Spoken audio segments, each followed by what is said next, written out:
So I compare everything to blue and green, okay? Okay. So if it's not on the level of blue and green, I do not want to partake. When I was younger, I used to say, fuck it, Crown Royal, yeah, let's do it. Bro, I'm not gonna trust Canadians to make my whiskey, dog. Like, seriously, like, let's keep it funky here. What? Okay, would you rather have... They've been doing it pretty well for a long time here. I'm not a whiskey drinker, so I'm not gonna argue with you about it. Thank you. Would you rather have an Irishman make your whiskey or Drake?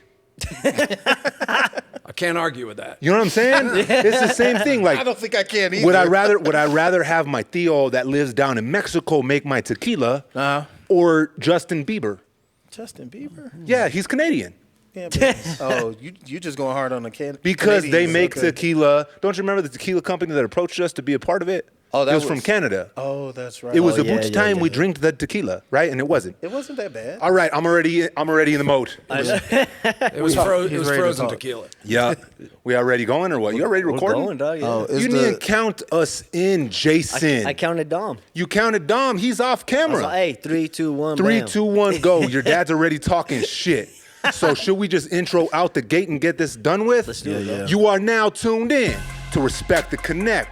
I'm your humble, gracious, and highly favored host, Johnny James, and I'm here with a few of my nearest and dearest. Jay Travs in the building. What's poppin', Jay?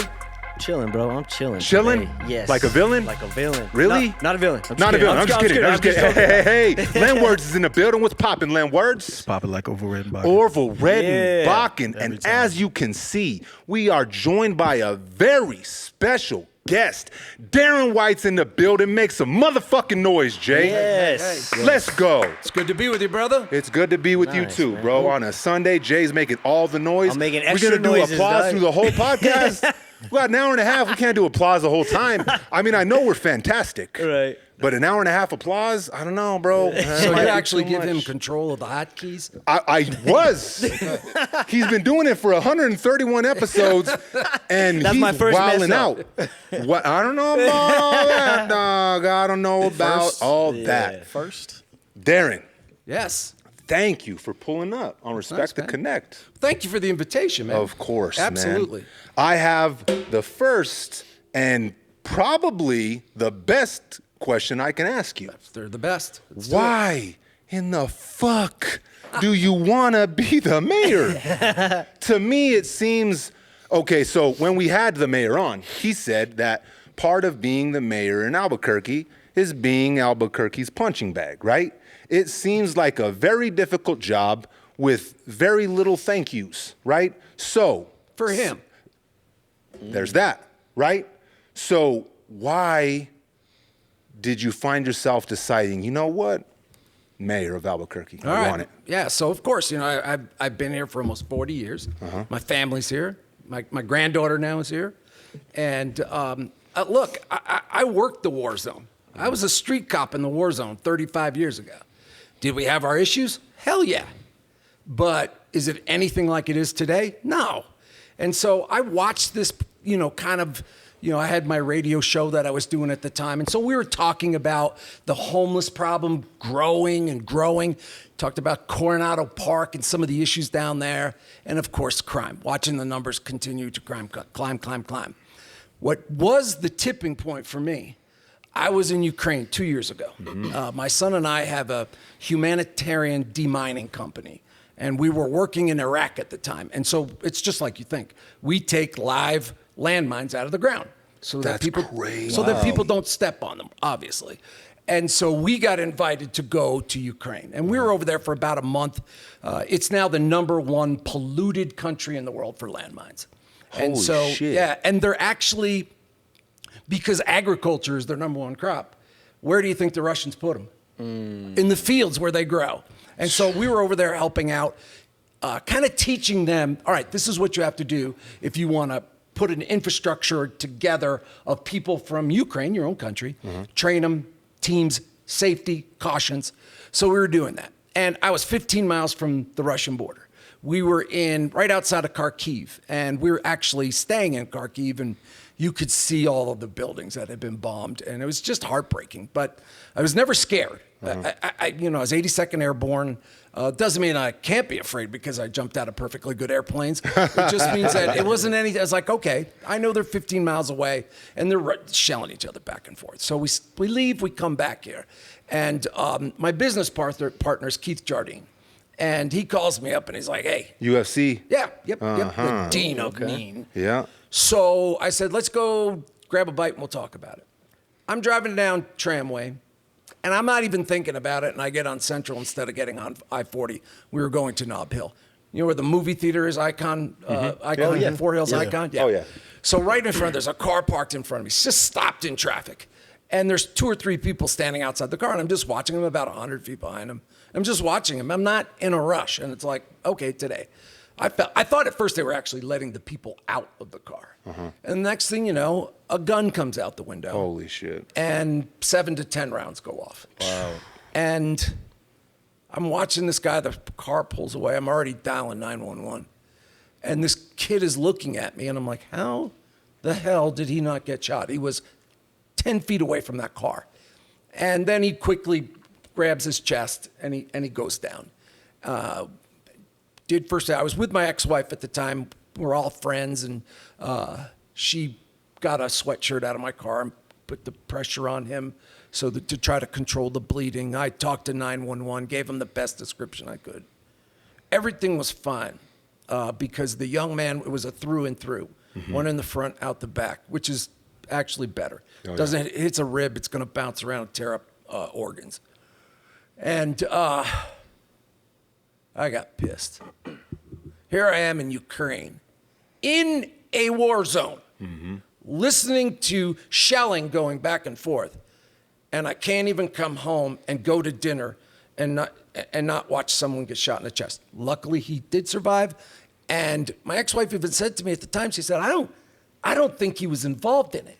And I was like, what do you mean? She goes, I was asked, she was kind of like going, who are they? Yeah. She was trying to get some information from him. She kept saying, I don't know. Later learned out he was just at the bus stop. Damn. And it pissed me off, and I was like, you know what? I didn't want to run. I wanted to find somebody to run. Yep. And so I spent a bunch of time talking to people, and nobody wanted to run, probably for the same reasons that you talked about. Shit, man. And so at the very end, I was talking to somebody that I thought might do it, and at the very end of last year, he said, nope, I'm running for governor. So you can kind of figure out who that was. Oh, he just wanted to just skip all the steps and go straight No. to it. No. Look, I get it, man. Yeah. I was like, and then we started talking about it and decided that, our city, it's not the same city we were 8 years ago. And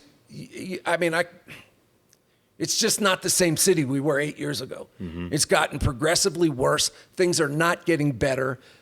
People don't feel as safe as they used to. Our streets are dirty. They're dirty. I walk up on the Tramway bike path. That's my little sanctuary. And I said that word. I'm up there and I'm walking, and now I see needles, and I see trash. You know where that McDonald's is right there, Tramway in Montgomery? There's a stairwell that connects to the bike path. And I got a little thirsty a few months ago, and I didn't have water. So I said, geez, I'll just go into McDonald's and grab a bottle of water. That stairwell would have gagged a maggot. Nasty. It smelled so bad from you know what. And I got to the top of the stairs, and and I've smelled some pretty nasty things in my life. And I tell you, I was like, okay, that was absolutely gross. Yep. And so that's what our city is under Mayor Keller. And look, as I've said before, I'm 62 years old. I've done all this before. I had no plans of doing it. And that's why I said, I only want to run for 4 years. I'm not, we all know you sure as hell don't punch your ticket to higher office being the mayor. That's what I'm saying. Like 4 years, in and out. I want to clean it up and then pass it on to somebody else that better keep it clean, because I will clean it up. It's like you're talking about the syringes and how dirty it is. We were down on, we're helping with the, keep my state clean, Breaking Bad whole thing, Breaking Bad habits.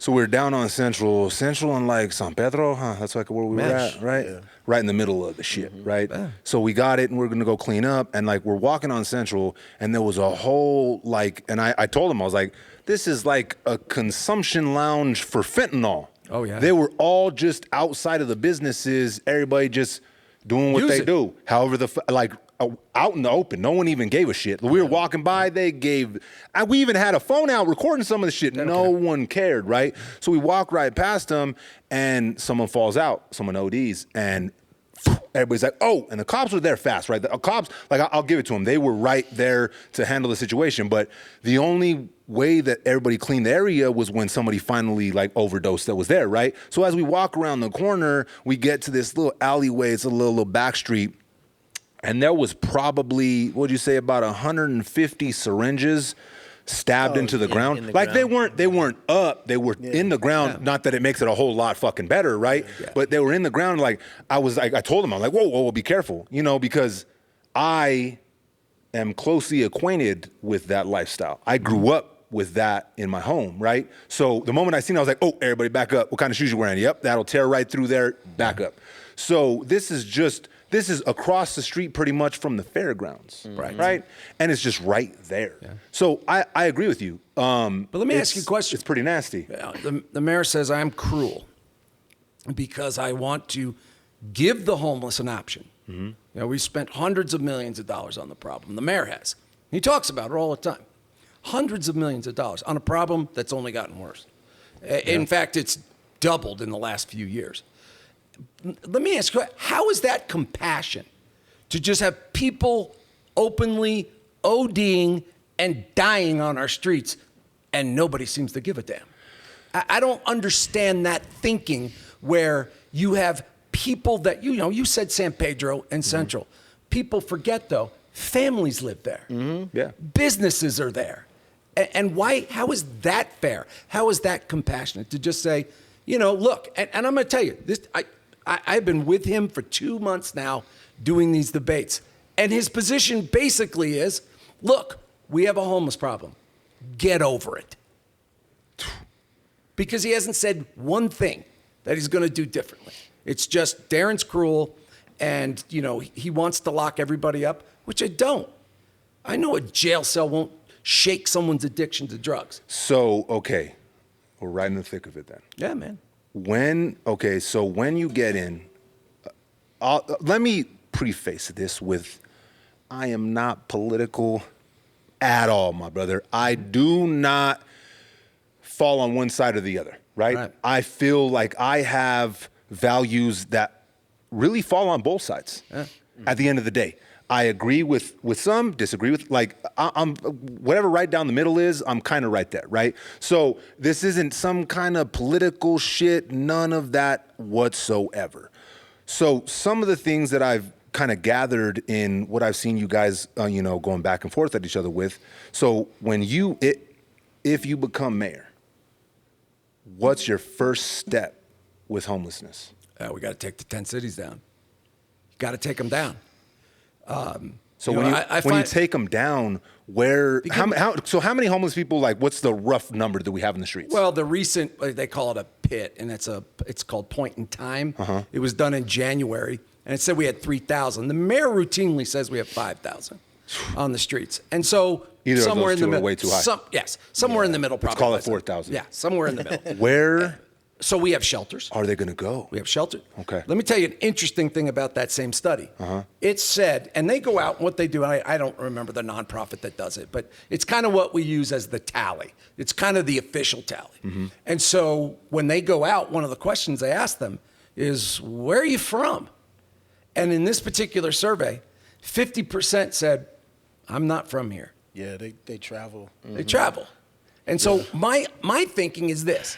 If you go, we make it too damn comfortable for them. Because like you said, John, what do they want to do? They want to panhandle. They want to buy alcohol. They want to do drugs. And they want to be left alone, which is kind of where we're at right now. And so my position is go in and tell them, look, it's illegal to sleep on the streets, on our sidewalks, and in our parks. That's already illegal. We don't have to make it up. It's been on the books for years. That's dumb. We're not going to let you do it. So you got to move right now and look it. We have a van right there that'll take you to the shelter. We have a van right there that'll take you if you are having substance abuse problems, mental health problems. We will take you there. We will get you help. But this nonsense of sleeping on the streets and turning it into, the mayor said to me, he's like, oh, how dare you say it's a cesspool? Well, go hang out around there. I do. And it's disgusting. And so I think many of those people who are here from other places, I think they'll leave. Because it's not as comfortable. Yeah. Because we're gonna stay on them, and we're gonna say, look, come on, guys, you cannot stay in the streets. So if they don't take you up on any of those offers on getting help or going to the shelter, then where do they go? We will cite them first. Okay. To kind of get the point across that, there's a new sheriff in town. And so we'll cite them if they refuse to leave. And then if they continue to just sit there and blow us off, then they'll be arrested. And the other thing that we have to remember is many of them, yes, as I said, they do. They have obvious health. addiction problems, Yeah. mental health problems. It's not compassionate to let them just stay on the side of the streets of our city and die. They're not helping anybody or it's not helping themselves. anybody. And so we're going to really work hard to get them into treatment, but also let them know, guys, this is not an alternative anymore. The guy at First and I-40, there's a little lawnmower repair shop, and he's on Prospect and First Street. So in the morning when they push him out from under the bridge, which is crazy because it's like homeless whack-a-mole. They just move them back and forth. His little lawnmower shop, only lawnmower repair shop in the city now. 2 years ago, he's been fighting this problem, and it's ridiculous. 2 years ago, one of them was walking away. He has little lawnmowers that he fixes up and sells. And one of the homeless guys was taken, and he went out to him, and he's like, what are you doing, man? Come on. And they kind of got into the tug of war, and he said the guy punched him 3 times in the chest, and he was like, finally got it away and went back in the store, and he said, man, that really hurt where he got me. Picked up his hand, blood. He was stabbed. He was stabbed. Holy shit. And I was like, I looked at him, I'm like, but yet you're still doing it. And he's like, well, I'm trying. And that place right there under the bridge, dude, it's sad to see. Yeah. It's heartbreaking to see. It's like a whole city. They have dogs, they have fires right there. It's sad to see. I remember Hundreds. maybe like 2018, maybe it was 2017. I went to Colorado, and it was right around the time when there was a whole bunch of protests going on and stuff like that, right? So I went to Denver, and I was like, man, you guys are even protesting out here. And my homie was like, no, those are the homeless people. I told him, what? It was so shocking. I was like, are you kidding me? Like he's like, yeah, they're just everywhere. Like it looked like a protest. Wow. And this was around like 2017, something like that. I never would have in my wildest dreams thought Albuquerque would go there that rapidly. I was shocked seeing that in Denver, and now it really is just regular occurrence down here. It's like every day, right? Like I had someone in front of my house, like down the street a little bit, they were living out of their car for about a year, right? They were fucking making bonfires and burning wires and doing the craziest shit, right? And this was during the summer too, so they'd have to put like a tent to cover the car because it would get hotter than fuck. They were there lighting fires, and again, I'm coming from this position in experiencing firsthand what addiction can do to a family. This is all I've known my entire life, 40 years of growing up this way, right? So I understand, like, I'm compassionate to it. Like, I totally get the entire plight of it from start to finish. And they were there for about a year. Nobody came to move them. Nobody came to check on them. Nothing. Even the neighbors. I was the only one. I'm like, am I the only one that thinks this is fucking crazy? Like, what the hell? Like, my kids are on these streets. No kid wants to come outside. My son's walking to school, and I'm telling him, be careful when you walk by that area, right? That should not be that way. And I'm not saying that there's one answer, because you probably know as well as I do, there's not. This isn't a one-size-fits-all hoodie. Mm-hmm. It's completely different. Everybody that's going through that problem has a different perspective and a different reason why they're out there. Right? And to see, it literally took a year. They were there for about a year, wouldn't you say, Dom? Parked there. I'm telling you, when I say that they were doing some crazy shit, they were lighting fucking wires on fire. Like, it was wild as hell. And finally, I don't even think the cops got them. Like, I don't even think they were told to move. Finally, I think the neighbors, someone got tired of it, and then, you know, thankfully they're gone.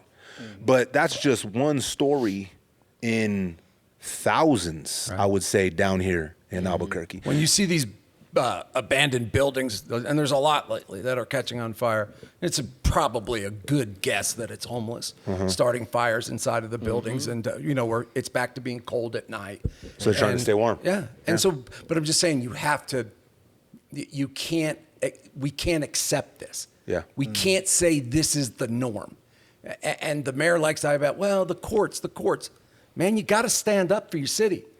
And you got to say, we can't allow this to happen on our streets, because by allowing it, you are admitting you're not a compassionate person. Because you can't look at those people and say, this is okay for them to live like that. It's also kind of accepting defeat. Oh, I agree. It's saying this is the best we can do. Like, again, going back to the Denver conversation, it was so, well, this is how it is. Like, there was no like, we got to, it was just completely calloused. And I think when it comes to that point, you're talking about, you know, being compassionate. Once you see that so many times, right, and people get so used to it, you forget that the person you're looking at and you're dealing with is an actual human being. That's right. Right? You forget that that's someone's mom, that's someone's cousin, that's someone's dad, that's someone's brother, right? Because when you see it on a daily basis, you get used to it. Become numb. You become numb. Like, okay, I'm not gonna get too far here, but a little bit. Like, so I became numb to it to where I didn't think there was anything wrong with the fact that I was 6 years old and I had already brought 2 people back from an overdose. I was 6. To me, that was regular, right? Like, I grew up in a family with love was abundant. We didn't have a lot, but we had love, and I had both my parents that were there, but it was a fucked up situation, like, to say the least, because no 6-year-old should already have 2 overdose recoveries under their belt. But to me, it was regular. Right. I was used to it. So if you allow that to continue, that trauma becomes regular. Okay, yeah, someone just overdosed on Central. Yeah, what else is new? There's 3 more people down the street. It happens all the time.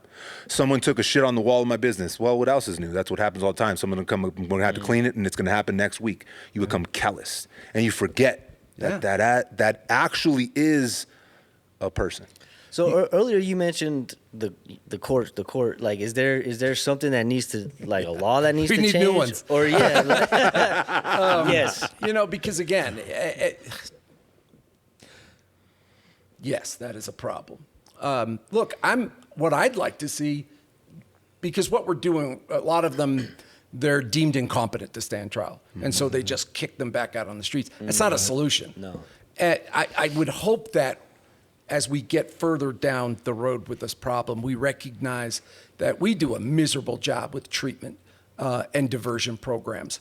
And so let's focus some of our energy there, but do it with consequences. You just can't keep saying, all right, we're going to allow you to do this 500 times, and it's okay. We'll start from zero again, because you can't.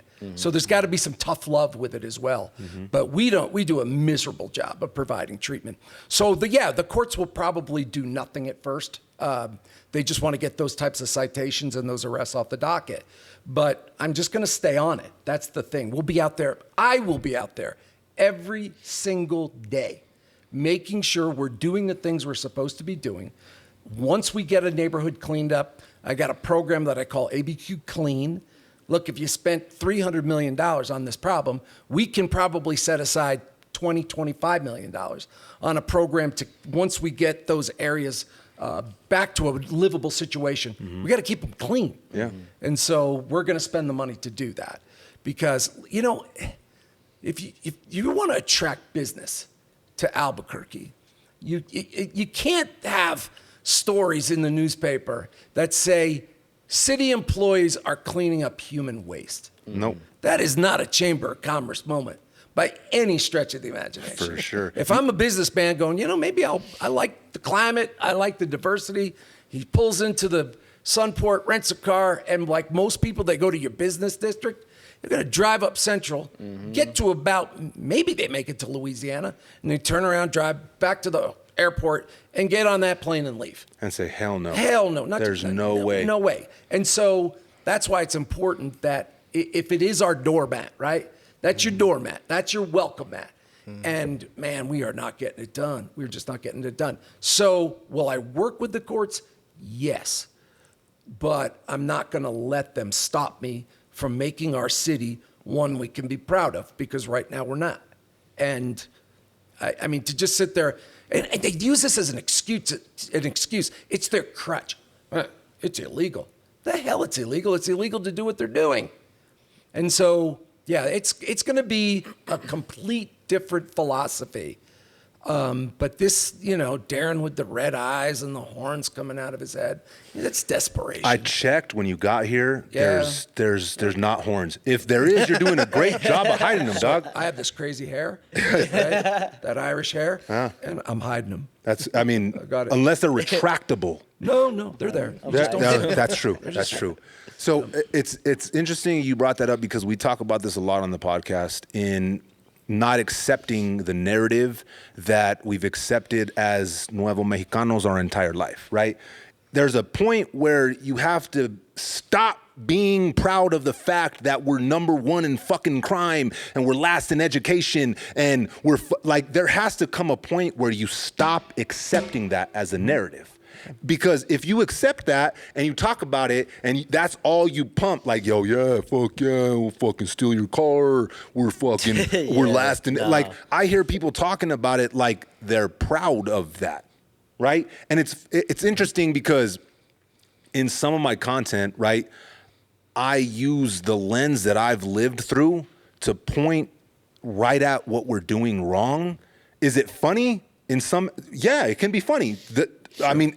For sure, right? Like I had a whole bunch of people like, that's not funny, you're having a burrito and there's like a whole gunfight going on, right? I'm not saying it's funny, but it's fucking real. The audio I took that from happened here in Albuquerque. It wasn't someone that I took it from like Chicago or some shit. That was downtown, right? Yeah. So there comes a point when we have to say to ourselves, enough is enough. Enough accepting the fact that we're last in a lot of stuff. Enough accepting. I hear people say, yeah, New Mexico's about 10 years behind. Why? Why is that something? Why is that something that we should be proud of and like stake our claim? Hell yeah, we'll steal your car. What the fuck? Like, come on, bro. Like, my brother called me. I was raised outside of New York City, and my brother called me a few months ago, and he's like, "Hey, man, you okay?" I was like, "Yeah, why?" He goes, "What the hell's going on out there?" For real? And I was like, "What?" And he goes, "Your governor deployed the National Guard." He's like, "Bro, New York City screwed up, but we didn't have the National Guard come in and take over." And but that's talk about the narrative. That's what people are hearing. Yep. We talk about, these guys who came in, these YouTubers, and sorry, man, I may have gotten that name wrong, but I apologize. No, but you got it. You got to make some noise for Darren getting the YouTubers right. Yeah. But they came in, love the hotkey. Yeah. So they came in, right? And someone sent it to me right away. And you're like, wow. I mean, that's our reality, though, right? Mm-hmm. It's not shocking to us. What's shocking to me is that within a matter of a couple of weeks, one of them had 4.5 million views. Million. Yep. Yeah. So that's what people are being shown. Yeah, they're seeing stuff that is really not what Albuquerque's about. Right. They're over glorifying like the for sure. The negative parts. Well, it's clicks. We get it. But what Israel last couple of weeks ago, I guess now, I don't even know what day it is anymore. But a couple of weeks ago, thank you. Sorry. I know where I should be, but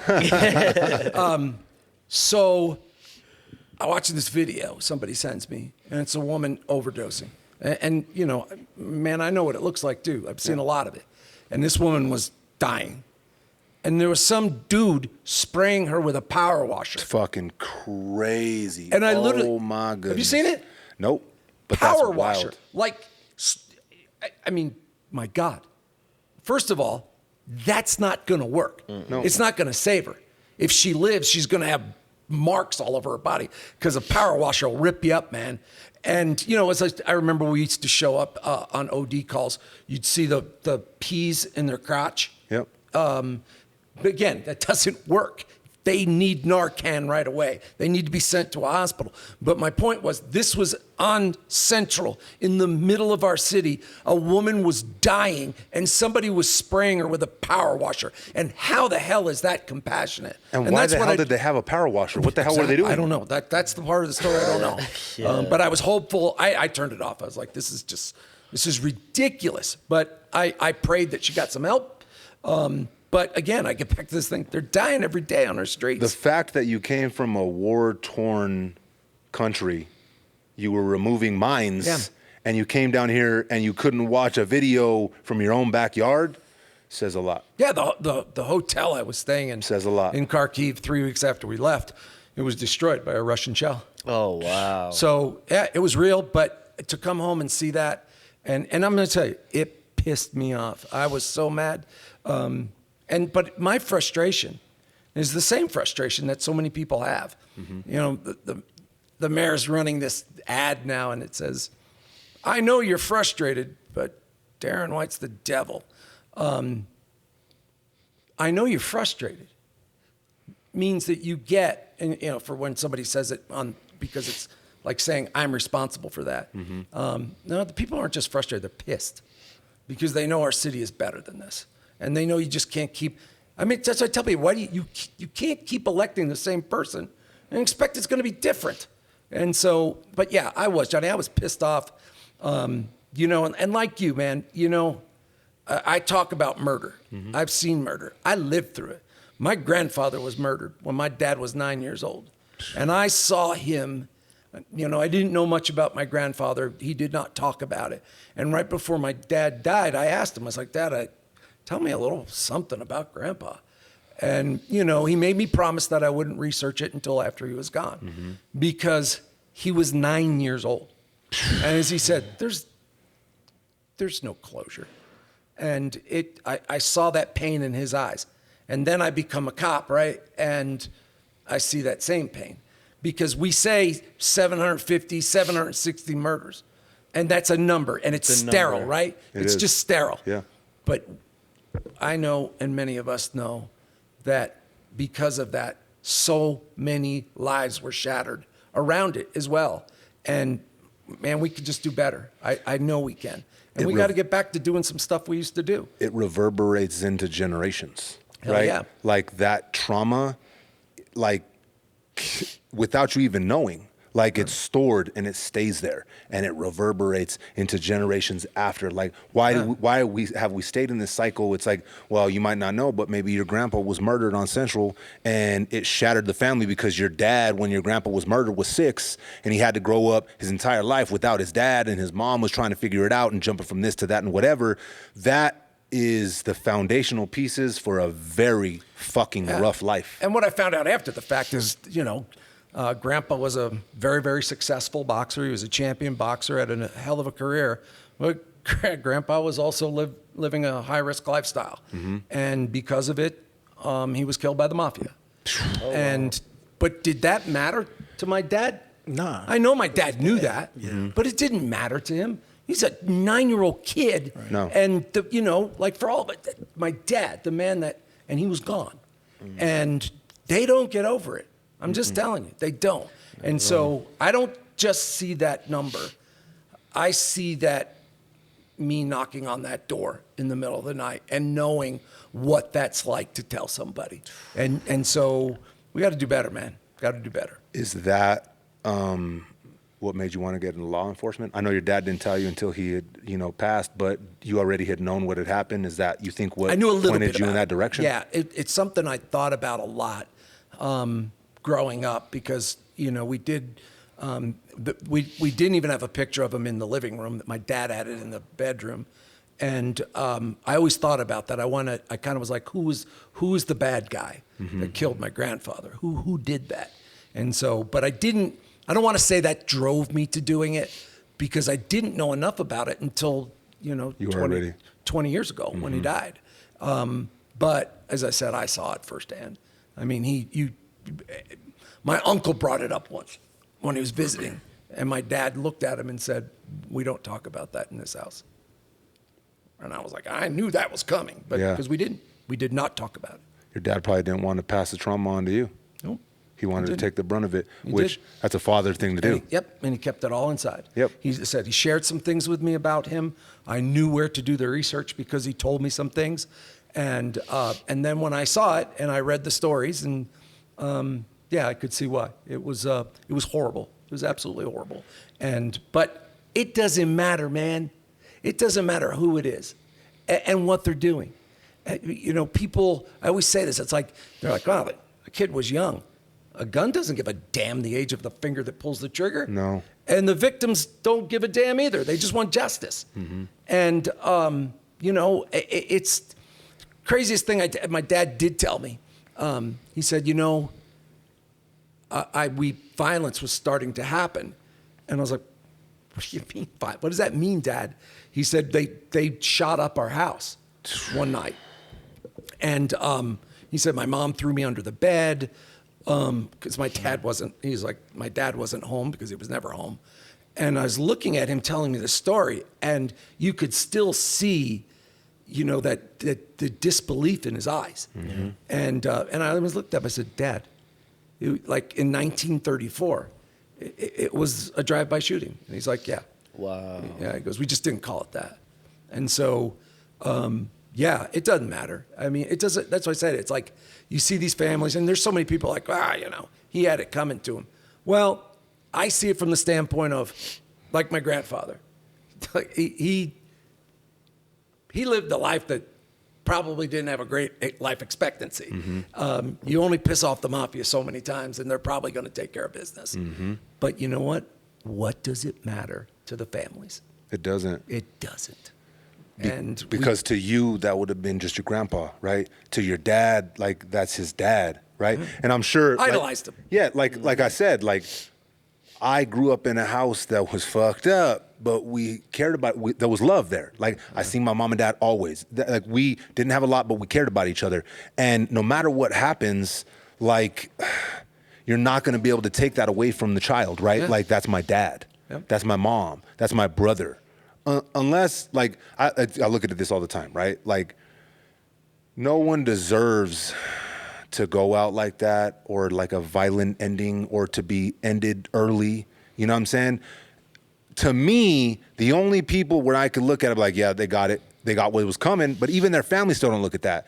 If you hurt or harm innocent people, you know what I'm saying? Like kids in particular, but innocent in general, old people. If you're a type of person that really don't give a fuck and your whole existence on this earth is to harm innocent people like that, then to me, that's good riddance. If something like that happens to people that are fundamentally like that, right? Not a narrative that the news is trying to push or nothing like that, but there's genuine evil in this world, right?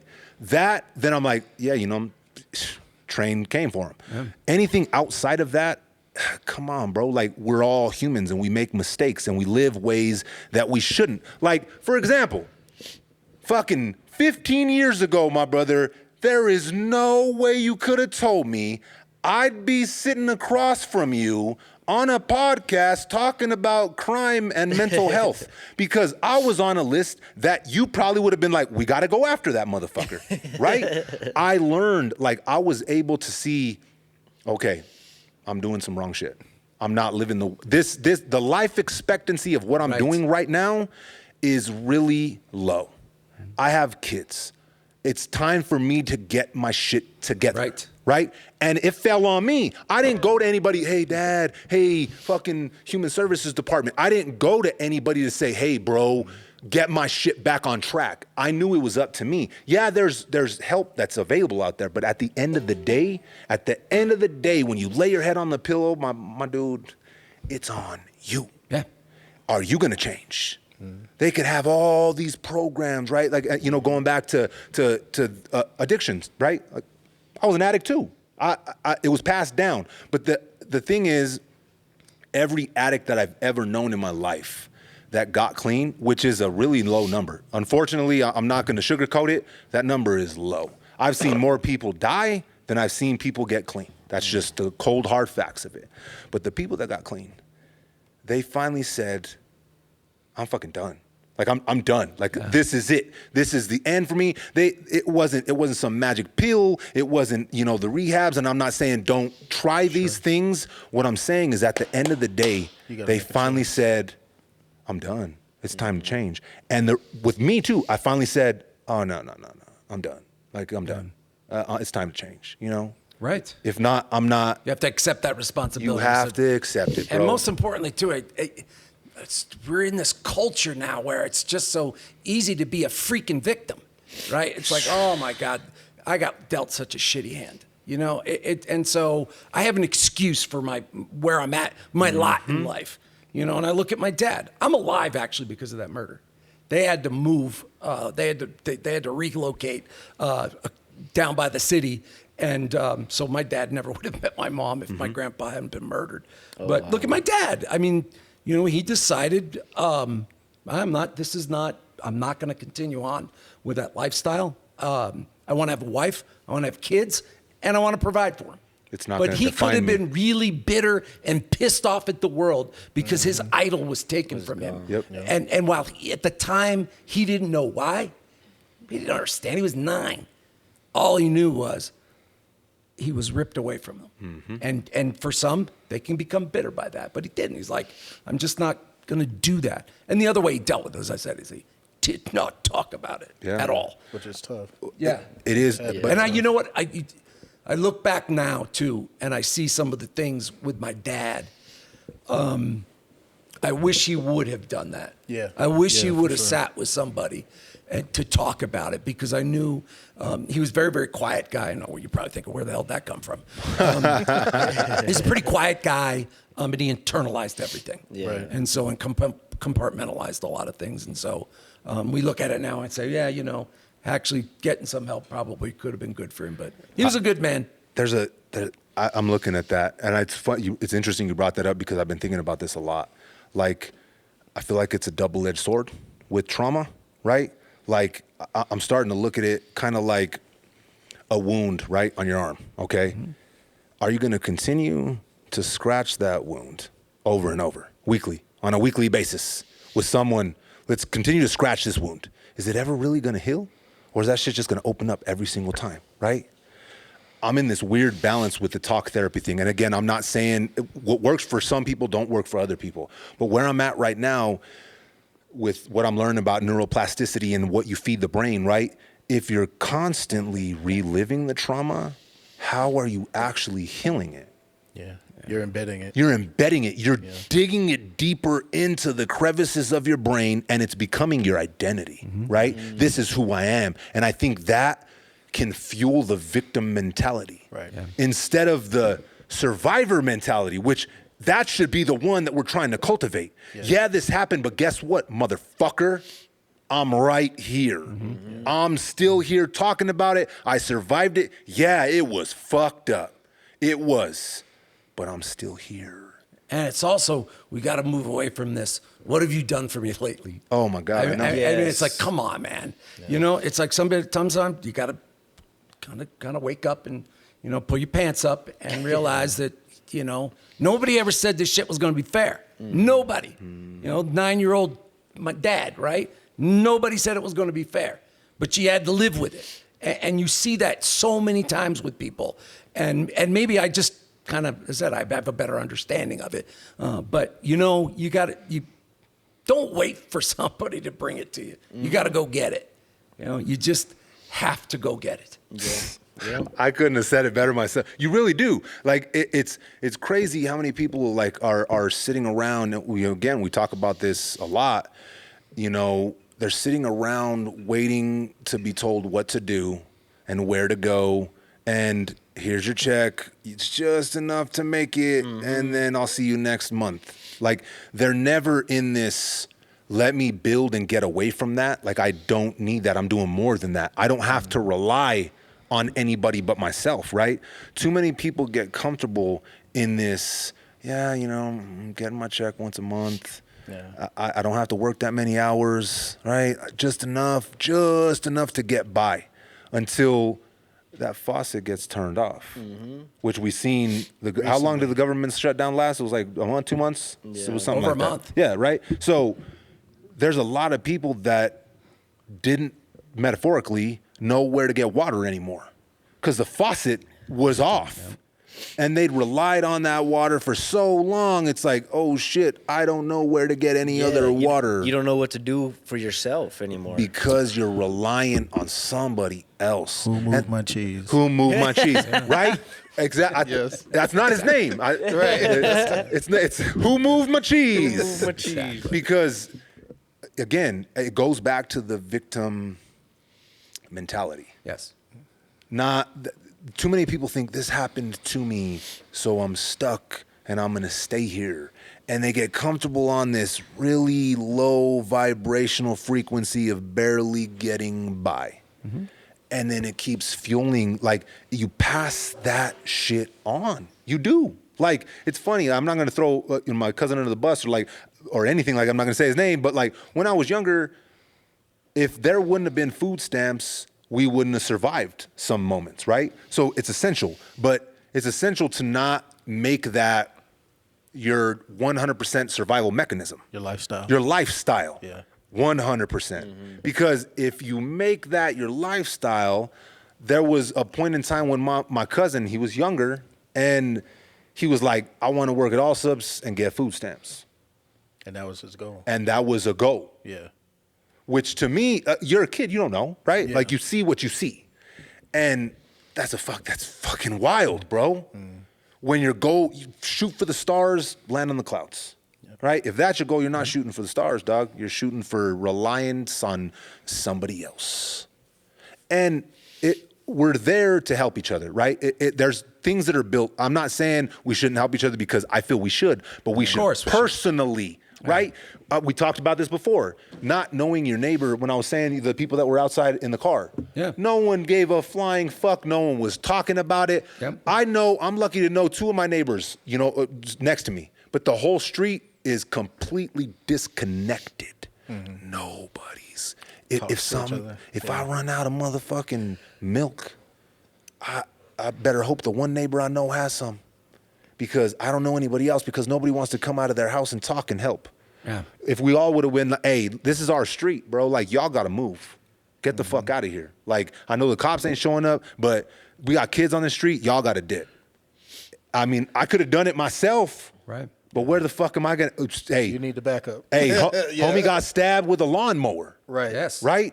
Or if I walk up on him, you know what I'm saying, and I'm strapped up, who knows where that could go. You feel what I'm saying? Yes. So it goes back to and I say this all the time, people are like, well, what's the answer? There's not one. But I know we can start somewhere. Right. I know we can start with each other, right? Having conversations like this. Right. Because, people look at it, when we had the mayor on, people are like, oh my God, why are you getting into politics? I know who you're endorsing. Jay got a bag. Yeah. What are you doing? What the fuck? Like, when did it become to where we can't sit down with another human being, look them in the eyes? Because you probably know better than most. You can see a lot of shit on the news, on the internet. People can paint themselves a certain way until you sit down with them. Right. And you're seeing them, right? And I can tell you guys right now, Darren doesn't have horns. I looked. We finished up one of the debates last week, and somebody sent me a post from one of Keller's supporters and said, you did horrible last night, and your lipstick was too red, and your hair dye is hideous. And I was like, because that's what that's matters. what you left with.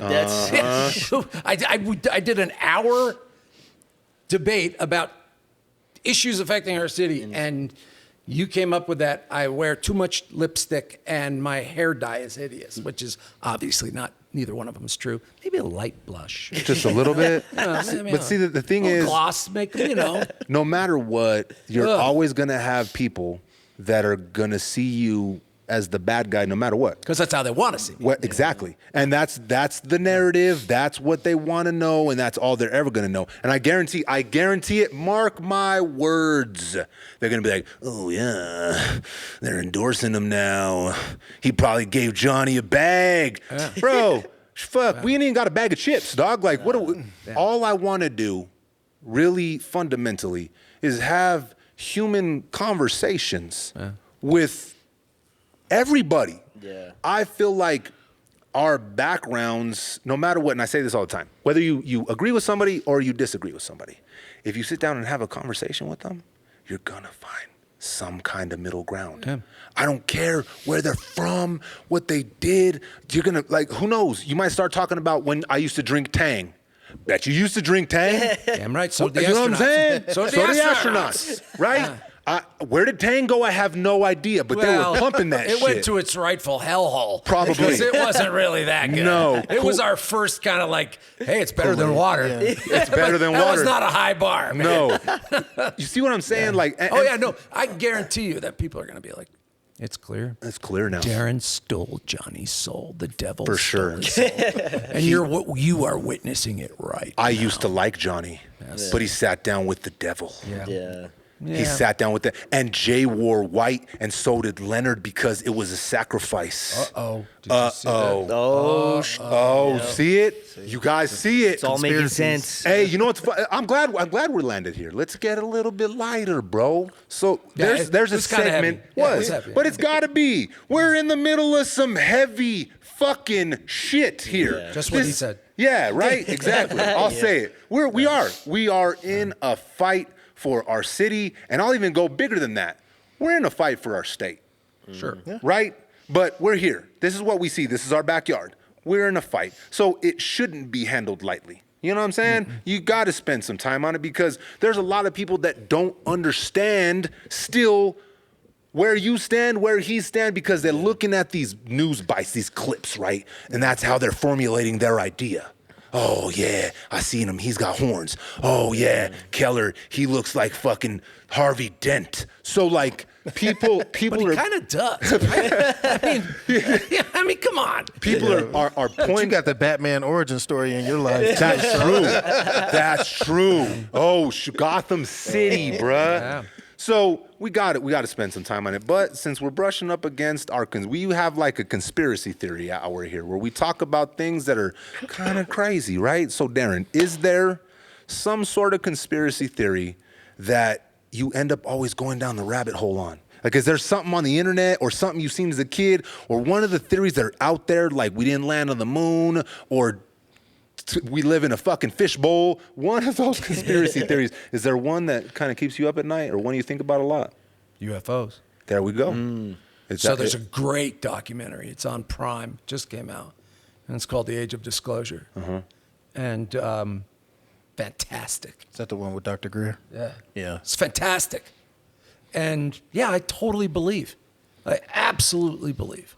If we're here doing our thing right here today, there's somebody's got a podcast somewhere else going. I believe that there. You walked into the UFO segment because all of us. Matter of fact, Jay, hit the button. That is the conspiracy theory hour. I believe. My son, dude, we talk about it all the time. And so, and it's, I hate to say it's ignorant to think, but come on, man. It kind of is. We're here, right? Then why can't there be life somewhere else and more advanced? For sure. But I believe that, I absolutely believe that we've recovered things the government doesn't want us to know about. I think that's where there's been so much reverse engineering over the past 100 years, right? We'll even just use Roswell as a marker, right? When Roswell was like 1947? 1947. Okay, look, we're almost at 100 years to that happening, right? You mean I'm telling you right now, I'm not saying that Roswell, I'm not saying I can validate any of that was real, right? But what I can say is the same thing Darren said. It's a little ignorant to think that we are one of one, especially when you look at all the life that's just on the planet Earth. On this, yes, bro. Right? When you look at the life forms that exist here, you mean to tell me in a universe with thousands of galaxies. There's nothing else. Yeah, and we went for like centuries starting a fire by rubbing sticks. Mm-hmm. And then since Roswell, I'm just saying, Yeah. since Roswell, 47, right? Yeah. Since Roswell, look at, I mean, The progress. phones and all of this. I mean, the progress and the advancements. I'm telling you, man, they got are something. they are reverse engineering something. I Man. think so too. And They even say that they were working with the alien from that wreckage. Yeah. For like, it was like, I don't know, for a number of years. Well, you look at all the people now that are coming forward, right? Like these aren't just they tried to make people look crazy like they're living in their mom's basement with aluminum foil hats, right? The people that are coming forward now are like military professionals, people that were high up in the government. Yeah. This isn't just like your crazy homie that smokes a lot of weed down the street. I always picture those three guys from the X-Files. You know what I'm talking about? 100%. Yeah, exactly. I feel, again, I talked about this before.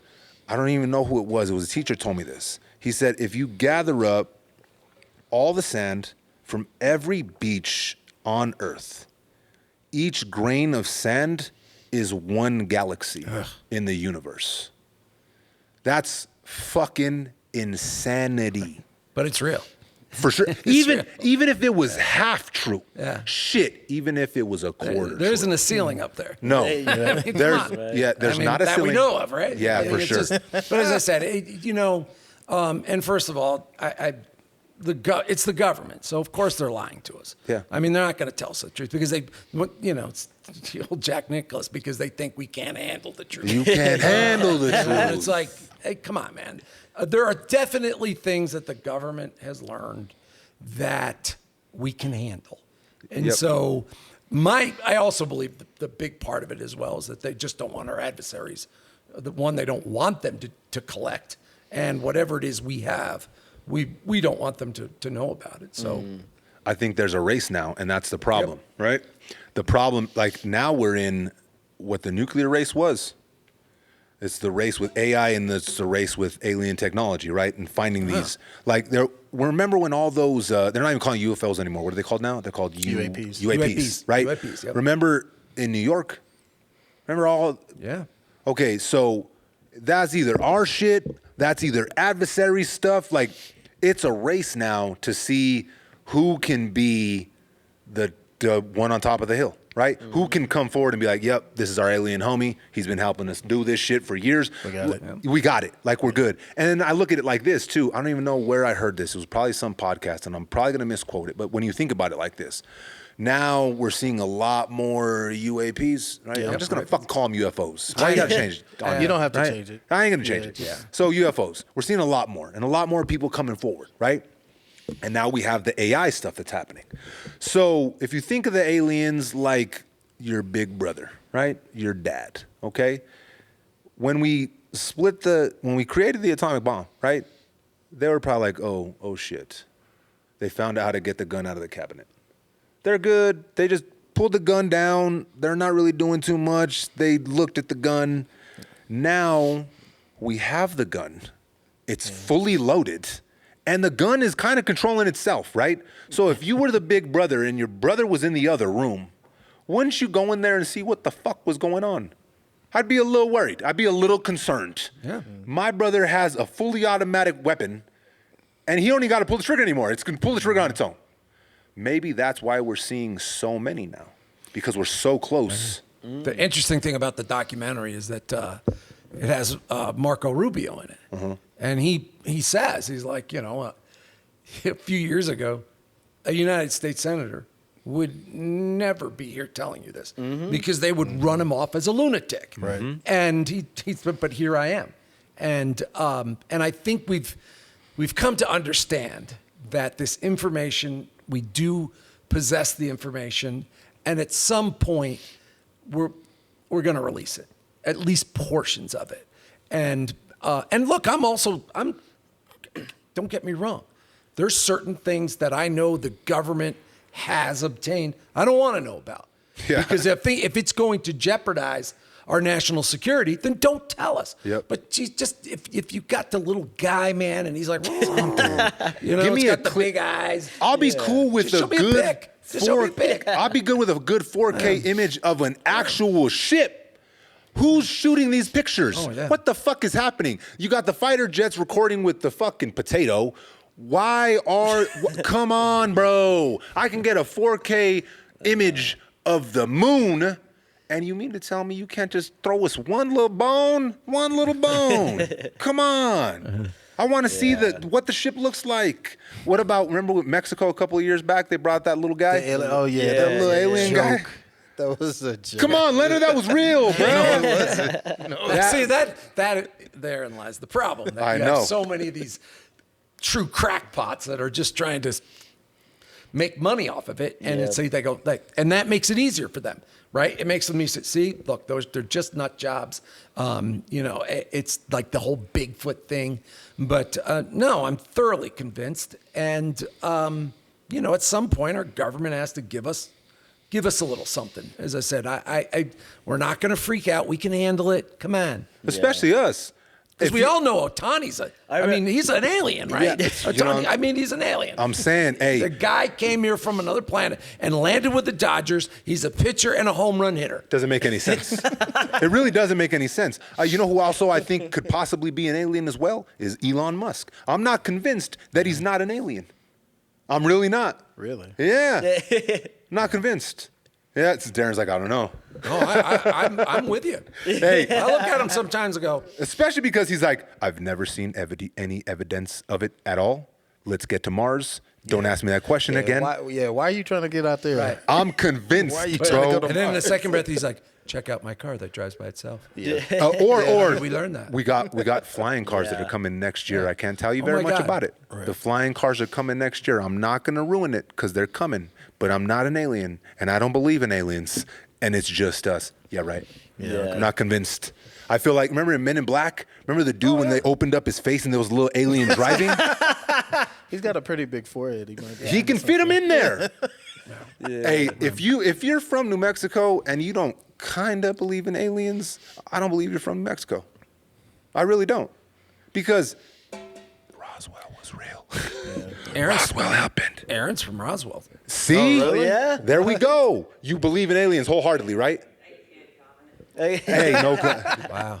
no comment. She's up there going, what the hell are they talking about? What we're talking about aliens now. We're supposed to be running a campaign and we're talking about aliens. I remember when the 3-Eye Atlas like went behind the sun. That was like around the time the government was starting to shut down, and the Trump administration like called all the military into like one from across the world into that one place, and everybody, you know, there was speculation that it was because of 3-Eye Atlas. It was were like communicating. it was a threat, so never know. we're all like strategizing. But I think, What to do. to me, I feel like they would come. I feel like they've been coming to help. Okay? Yeah. Right? I feel like. We want them to be peaceful. Yeah, We want them to be that's peaceful. what energy I'm putting out there because, look, I feel like they've been here before. We are cross-engineered, right, with something that wasn't of this earth. You know what I'm saying? Like, they came here and were like, you know, you get into the book of Enoch and stuff that I was talking about, right? When you talk about the Nephilim and what they're called and the giants, and there was angels that came down here and were breeding with humans. Like, when you take the scope back and you really think about it, like, look at all the cross-engineering and bio stuff that we're doing with animals here now, right? Oh, yeah. The cloning and stuff like that. You mean to tell me we're the only ones with this type of information? Where do we get this information from? I believe. I'm with you, Darren. I believe. So do I. Aaron believes. She's just She not does. saying it. She just doesn't want to be on camera saying it because Yeah. she's from Roswell. Yeah. People expect everybody from Roswell to be an alien or to have some sort of alien experience. I guarantee people ask you all the time, huh? Have you seen an alien? Have you seen anything in the sky? In the last 30 years. Exactly. Have you seen anything in the sky or anything? I can't talk about it. Oh, see? I'm convinced that they got everybody from Roswell under an NDA. Everyone from Roswell had to sign non-disclosures, bruh. That's it. It is. I believe it. She just proved it. Get a birth certificate and an NDA. And an NDA here. You're from Roswell, sign this shit. Yeah. Okay, so. Okay. December 9th. Yes. This is going to come out Friday, which is what? The When would that be? Well, that Friday the before? 6th. Right, The the 5th. sixth. It's the 5th. It's the 5th. Okay, so that's going to be a couple days from it. So how close? What were the numbers? How close were you? 5 points. It was 36-31. Oh, that's pretty. And how much does it have to be like definitive? Like I know if it gets close, is there going to be another runoff? Like is this the is end it. all be all? Yeah. First, whoever gets 50% plus 1, And that's it. you're the winner. And that's on the 9th. That's on the 9th. Yeah. So early voting starts tomorrow. Tomorrow, yeah. And you can vote until next Saturday. It's condensed, just like this whole runoff election was. But yeah. So it's time. You know, it's hard enough to get people to vote once, right? Yeah. I mean, Twice but then is- to ask them twice in Yep. 1 month. So we have our work cut out for us. That's a big part of what we're doing right now is making sure that our supporters get out and vote. And then, changing some hearts and minds and then getting them to vote. So it'll be a big push. And hopefully, there's a decent turnout and people realize that we could be better. That's it. It's about change. It's about change. Mm-hmm. What's your plan? You get in there, right? You're mayor. Yep. What's your first steps? So as I said, 4 years only. I'm going to, there are a lot of, we call them cabinets, but it's all the division directors. It's everybody that runs the city departments. I am going to appoint those directors from a bipartisan, this is what happens when you've been talking I know. nonstop for a year. I will appoint Republicans and Democrats to fill those positions. I want the best and the brightest. I don't care what party they come from. I just want people that understand this is for 4 years. A lot of people go, well, he's just saying that. It's like, no, I'm not. I mean, there's so much video of me saying, I'm only going to do it for 4 years. That anybody, if I decide, I really like this, it's not a matter of whether I like it or not. It's a matter of, again, I don't want to be 70 years old and being the mayor. And I want to go back to living my life. I enjoyed it. And so we have a lot of work to do in a short period of time. First day, go in, talked about the 10 cities. We're going to start actually that project and getting out there, making contact with people. So that's on day one. Day one, I start the search. I will hire a new chief of police. And so that's going to take a search. I want somebody that's, again, I want a strong and inspirational leader. I want somebody that the rank and file respects. And just as importantly, the public as well. My little kicker is that, the mayor's hired a lot of positions. We call them exempt positions, but they're basically political patronage positions. And we think there's about 250 of them. And a lot of them pay over $100,000 a year. And they're not needed. And so Holy shit. I'll start that process of eliminating those positions. And the last thing I do on that first day, we talk about releasing the secret documents. We have a bunch of inspector general reports that should have been released to the public. Obviously, they're critical of Mayor Keller, and so they're covering it up. I'm just going to call it what it is. And I'm going to release them on the first day. I don't give a damn what anybody says, because by law, they should have been released months ago, and they're just holding them because of the election. So if anybody wants to know what's in those reports on the first day that I'm in there, they'll get to find out. You think there's a lot of people that are scared for you to release those? Sure. I am not going to sit here and suggest that there's a bunch of criminal activity. I just think otherwise there's a thought. If they weren't incriminating, they would have released them. But they are doing, they've done so many things to try to prevent from releasing them. It tells you that, where there's smoke, there's fire. You think there's a lot of misappropriation of funds? There could be, yep. There's bonuses that we're not. Kickbacks. Find out. That's Aliens. Aliens. That's interesting you say that, because I had a lot of people ask me, about construction projects that had taken like a long time, right? Like the building right there on San Mateo and Central. What's one of the big buildings? Used to be a bank. 17 with Central. Yeah, the big building that they're Oh, I yeah, know what yeah, you're yeah, talking yeah. about. that they're going to use for housing now, right? towers. Oh, the yeah, yeah, towers. yeah. It's supposed to be housing now, right? They're using that for housing. They're going to turn it into an apartment Be a complex. bank. Yeah. It used to be a bank. My grandpa's seen someone fall off it, It was when all they were building it. the big one actually right on the corner. That was all the state offices. Only just a couple of Right. years ago. Yeah. Tex They and were in there Rev. too, yeah. Yep. Yeah, I had a lot of people ask me like, why are some of this why is this taken? I'm like, look, bro, I'm a fucking rapping comedian podcaster, bro. Like, what the fuck do you want me to do? I'm not Larry And Barker. construction isn't fast, bro. Construction isn't fast. That not is an fast. issue. Yeah, so that's the thing. Then I go back and I look at the art project, right? Holy shit, man! Like that, fuck, it killed a lot of businesses. It really did. Bro. And then it happened. Then COVID happened. Like Nob Hill, damn. I'm surprised that some of those businesses survived. I literally was talking to somebody early on in the campaign that I know personally, and I called them up and I was like, yeah, I'm going to do this. And it was the first thing she said. She goes, if you do anything that looks like or sounds like art, I will kill you. I was like, oh, write that down. We had a studio. It wasn't right on Central, but it was like a little removed, and even we felt the pressure from it. So like that's what I'm thinking. Like that's what I'm saying. You're talking about releasing documents, like kickbacks and stuff like that. That's where people start conspiracies and people start going there right away. Like especially this far into the campaign, right? People are like, oh, this happened. Oh, he did this or he did that. It's interesting because I had no idea. I had no idea we had our own version of files that were about to be released. Art is a perfect example of when it comes to government. If it's not broke, don't fix it. Yeah. It was okay. Maybe you could have done a few things to, for express lines and things like that. You did not have to put people out of business because you wanted to come up with some idea. They didn't work at first neither, right? Where the batteries were wrong or some shit like that. Everything it was was a wrong, nightmare, right? bro. It was a nightmare. They had to send back the batteries. Yeah, I It remember was- the first on They had to send the buses back. Remember the inaugural night that they went to the River of Lights or whatever it was, and they got in a wreck.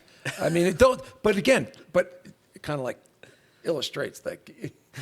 Oh, this thing's gonna be a disaster, and it is. How many Remember they- freaking accidents? Yeah, like Oh, they- people are they still getting hit on a have daily been- basis. Yeah, dude. People are still getting run over on a daily basis, and people are still making that turn. You know what turn I'm talking about? When you're on Central and you're on I-40. We're so used to being able to use that lane.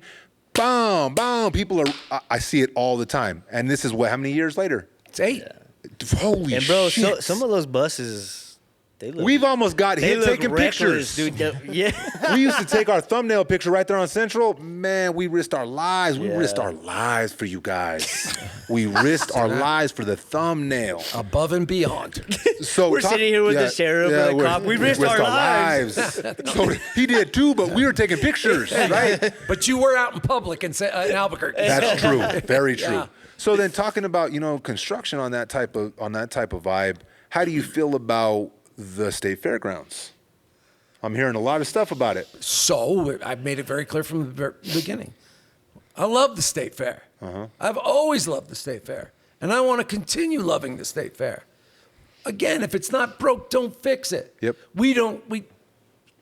So many people have so many great memories, right? But here we go. They're like, they are just so, we have to have low income housing. We have to have housing. We have to have housing. It's like, what can we do? Oh, I got it.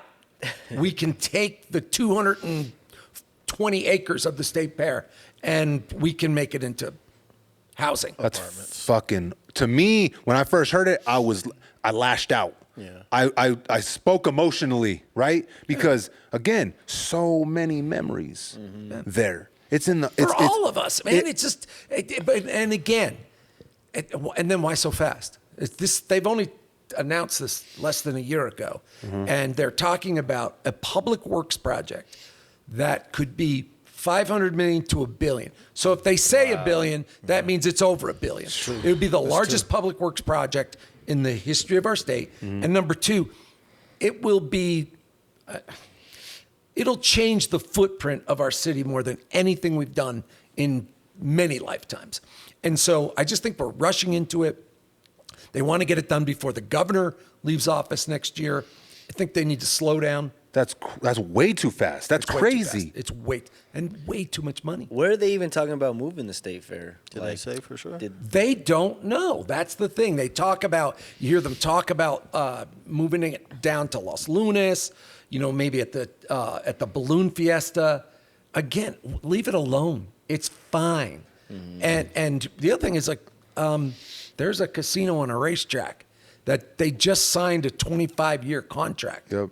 Are we going to pay them $200 million They're gonna pay to them go move. away? Yeah. What about Tingley? I didn't even think of that. Yeah. What are they gonna do with Tingley? Just tear that shit down? Yeah. Bro, it's interesting because I've been all over the country and I've been to a bunch of state fairs. Ours is the most different I've ever been to because every time the state fair is on the outskirts, right? They push it away, right? Again, Los Lunas, Rio Rancho, outskirts of the city.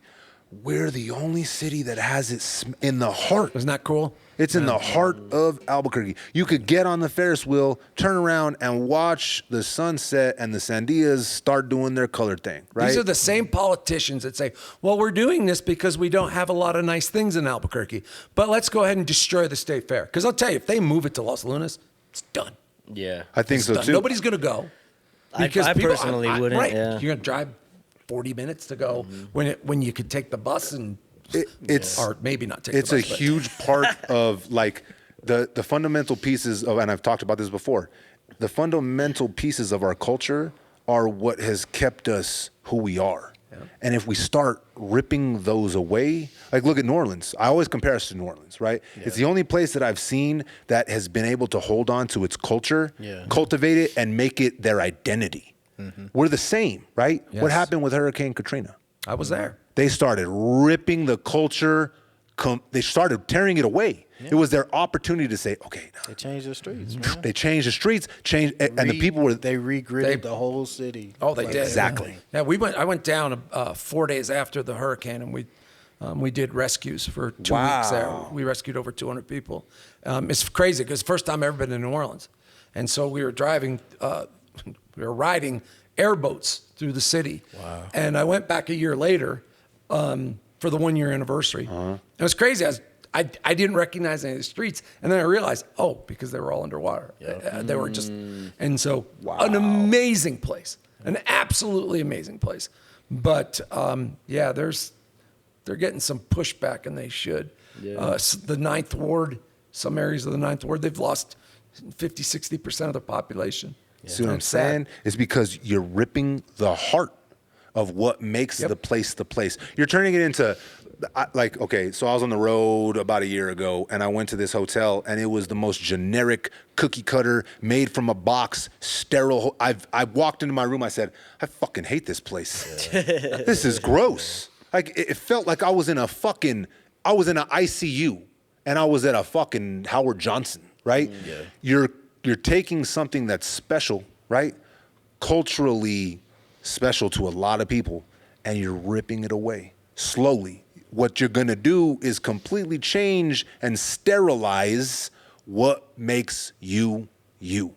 And I'm not saying the state fair is the only thing that makes Albuquerque, Albuquerque, but it's a fundamental piece of it. Yes. Right? It's a fundamental piece of it.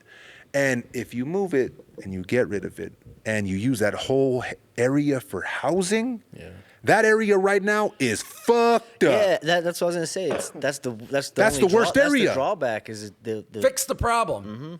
You know, Johnny, you're so right, because what you're saying, when you start doing things like this, when you look at New Orleans and what they're doing there, it's the death of a city by 1,000 cuts. You're not cutting the head off all at once. You're just doing little things. And that's what I talk about. We're at a tipping point, because we either get this under control, or we're going to see people that just say, the hell with it. I'm gonna done. leave. I'm going to leave because I can find another place that's safer. And, nobody wants to. We love it here. Yep. But they will. And, this study that came out about economic development was in the Journal last Sunday for the first time in 4 years. For the first time in years, decades, we lost population in Albuquerque. For 4 years, we've lost population. Rio Rancho increased 10% in that same time frame. So you may not necessarily have to leave Albuquerque, but you can go to Rio Rancho. And let me tell you right now, Rio Rancho's culture is not Albuquerque's culture. Yeah. Not as They don't put up with it. I got nothing but love for all my people out in Rio Rancho. Nah, bro. But y'all ain't Albuquerque, right? It's interesting you said that because I hadn't been to the Crest in about 3 years. I went up there. I couldn't believe how big the lights and how big Rio Rancho. It's almost indistinguishable from Bernalillo. Yeah. Rio Rancho is Bernalillo about to be Rio Rancho 2.0. Yeah. So That's how close it is. My son and I were part of the group that brought the new hockey team here. And my son and I worked on that for 3 years, the professional hockey team that's going to be in Rio Rancho next year. And Go Heads, is that what they're called? that's the Goat Heads, baby. Go, Goat Heads.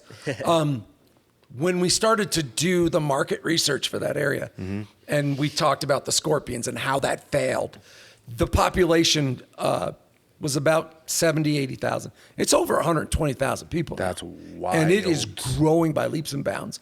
You can get through the permitting process, basically the red tape, a hell of a lot faster than you can in Albuquerque. And you have a government out there that welcomes growth and works with you as a partner. And you don't have to deal with the crime and homelessness. That's wild. Shocking. And it's so it's right there. I know people. It's interesting you said that because I was just talking about that. She don't want to come to Albuquerque. She's from Albuquerque, and she's kind of scared She rather stay out to leave Rio Rancho and come to Albuquerque to Coronado Mall. How crazy is that? She grew up in the war zone, and now she's like, "Oh no, I'm good. I'm good. Cottonwood sucks, but I'd rather stay out here." It's crazy. Yep. That's where we're at. I like how you said 1,000 cuts because it's slowly bleeding, right? It's not fast, and it hasn't happened fast. It's been slow. Little things have happened, and you're getting people that don't fully understand our culture. They're down here, right? And then you're getting people that want to come down here and invest, and they're scared. Or they don't even want to deal with the bullshit. Right. Like there's way too much bullshit. I'd rather go to Santa Fe. Put me in Rio Rancho, like you just said. No, 10 years ago, people would have been like, damn, the hockey team failed out there. No one goes to the Santa Ana Star Center. Now you got the club out there, the comedy club. You got people coming in from Santa Fe. That casino is always packed. And it used to be crickets. Yeah. There's a lot of people Dead. Now Sandia is starting to be a little. Sandia was my favorite. I go to Sandia and there's like 80-year-old ladies there just playing bingo. There's nothing going on. But right around the corner, right there, you're getting people from Bernalillo, Santa Fe, and Rio Rancho. Yep. It's wild. Yeah. It's wild. Got to do better. I like that. I think that's a perfect place for us to drop the mic. Gotta do better. Darren, thank you for a pleasure, taking brother. your time to pull up and talk to us and have a human conversation and show us that the horns are not real. They're Either AI. that or they're AI or they're retractable, dog. You know what I'm saying? No, yeah, it's just, I appreciate you. Thank you for caring about the city. Thank you for caring about the state. And I wish you well. I wish you luck. And if there's anything you need from me, thanks, brother. you know where to find me. I do. All Right over the here. internet. Yeah. I'm one of the easiest people to find. No, you are, man. And congratulations, man. You've turned this into a thing. Thank you, my This brother. is a thing now. I mean, It it means is. a lot to a lot of people. And I, being, in this industry just a little bit, I know how hard this. People think this is easy. It's not. This is hard to do this every single week, but most importantly, do it as successful as y'all have done it. And to have, you. like, Kudos. I've said this a bunch of times, right? People ask me, how do I get on the podcast? Obviously, the mayor gave Jay a bag, and that's how he got on the podcast. That's how you got Don't it. Jay- start that shit. Hey, dude. All of a listen, bro. sudden- The comment said Jay got a bag. He's over here wearing Michael Kors. I'm wearing some shit from Walmart. This is crazy shit, right? But people ask me all the time, how do I get on the podcast? Honestly, bro, I just want to have good conversations with people that I really actually fundamentally care about what they're doing, right? Whether it's running for mayor, whether it's ex-sheriff, whether it's someone that believes in UFOs, whether it's someone that works at T-Mobile, dropped a book. I really don't, we don't have to have Dr. Dre on every episode. That's not what I want. I want to have human conversations with human beings about what it's like to be a human on this planet. Simple as that. And others. And others. Yeah. 'Cause Yeah. we're going Why to should we Mars. limit it to humans? Dog? Exactly. Going to First Mars. podcast with an alien interview. Hey. We'll do it in Roswell. We got the plug. There she is right there. She signed the NDA, but she's going to plug us in, right?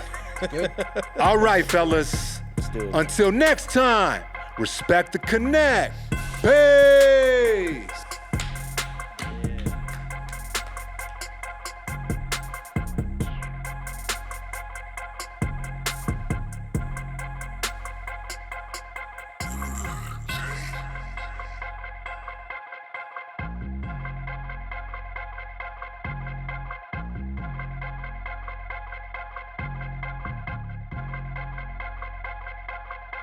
It's thicker than that.